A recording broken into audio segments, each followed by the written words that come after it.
আসসালামু আলাইকুম। আপনার কি সৌদি আরবে আকামা এক্সপায়ার? আপনার কি ইকামার মেয়াদ নেই? তাহলে বসে না থেকে আপনি বৈধ হয়ে যান।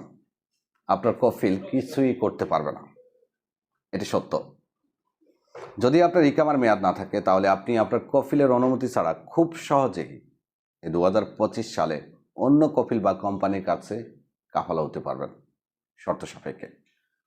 আমরা একটু দাফে দাফে বলি কারা এই মুহূর্তে কফিলের অনুমতি ছাড়া কাফালা হতে পারবেন। প্রথমত, যাদের ইকামার মেয়াদ নেই তারা।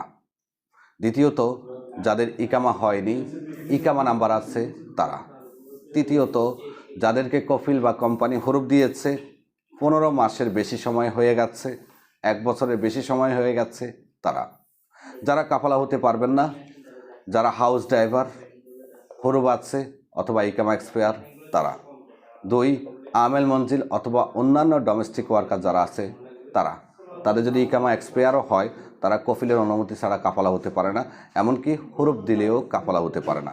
তারপরে হলো যারা সৌদি আরবে উমরা ভিসা অন্যান্য বিষয়ে এসেছেন তারা কিন্তু বৈধ হওয়ার সুযোগটা নেই। শুধুমাত্র যাদের ইকামা এক্সপায়ার অথবা ইকামা হয়নি তারা কফিলের অনুমতি ছাড়াই যে কোনো কফিল বা কোম্পানির কাছে কোনো ধরনের প্রশ্নের সম্মুখীন না হয়ে বৈধ হওয়ার সুযোগটা দিচ্ছে, এবং তাদের যে তলবটা আছে সেটা এনআইসি ন্যাশনাল প্ল্যাটফর্ম থেকে অটোমেটিক অ্যাকসেপ্ট হয়ে যাবে।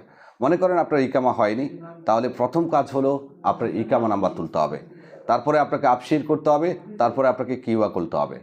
এরপরে আপনি একজন কফিল বা কোম্পানির কাছ থেকে কাফালার জন্য যে অনুরোধটা আছে তলব সেটা আনবেন, আপনি আপনার কিউয়াতে অ্যাকসেপ্ট করবেন, দেন আপনি আপনার যে কাফালার টাকা আছে সেটা ডালবেন, তারপরে আপনার কাফালা হয়ে যাবে। আপনার পুরাতন কফিলের কোনো অনুমতির প্রয়োজন নেই। মনে করেন আপনার ইকামা এক্সপায়ার হয়েছে অথবা হবে, আপনার কফিল যদি ইকামা না বানায় তাহলে আপনার ইকামার মেয়াদ শেষ হওয়ার 72 ঘন্টা পরে যদি আপনার কফিল আপনার জন্য মুক্তবল আমেলের যে ফিন বা টাকা আছে সেটা তুলে না রাখে বা পেমেন্ট করে না রাখে, তাহলে আপনি একই কায়দায় যে কোনো কফিল বা কোম্পানির কাছ থেকে তলব এনে কোনো ধরনের প্রশ্নের সম্মুখীন না হয়েই বৈধ হওয়ার সুযোগ পাচ্ছেন।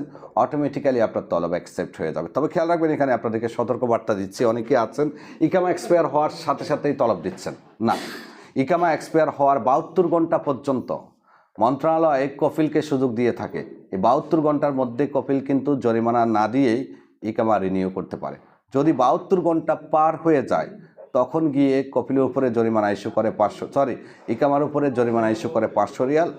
সেই সময়ে গিয়ে কর্মী যে কোনো কফিল বা কোম্পানির কাছে বিনা অনুমতিতে কাফালা হতে পারে। ভালো লাগলে তথ্যটি শেয়ার করবেন, বিনমিশালের সঙ্গে থাকবেন। আমি আছি এই মুহূর্তে দামামে।